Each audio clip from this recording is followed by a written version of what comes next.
d'infatigables travailleuses, les abeilles. Ce sont les fleurs qui les attirent, certaines plus que d'autres, car elles ont la particularité de fabriquer un délicieux liquide sucré, le nectar. Les abeilles travaillent en groupe pour leur société, et le produit de leur récolte bénéficiera à tous les membres du groupe.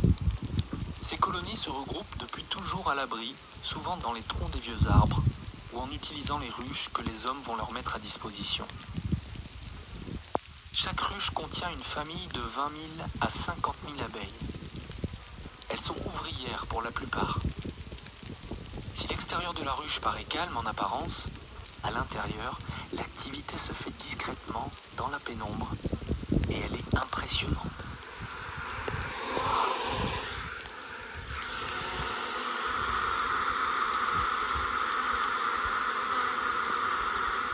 L'entrée de ces ruches, au beau jour, se transforme alors en un véritable aéroport, d'où décollent et atterrissent sans arrêt les butineuses.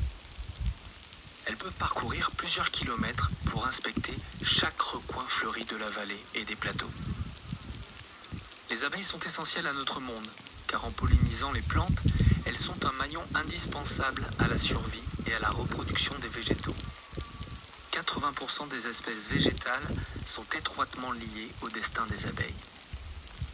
Malheureusement, aujourd'hui, leur existence est en danger, pour de multiples raisons, avec en premier lieu l'usage des substances chimiques dans l'environnement, la présence de parasites et les attaques incessantes du frelon asiatique. Au Moyen-Âge, des ruchers-troncs comme ceux qui sont devant vous se multiplient dans les campagnes du sud de la France. Ils sont composés d'un vieux tronc d'arbre creux. À sa base, quelques petits trous permettent d'entrer et de sortir facilement de la ruche.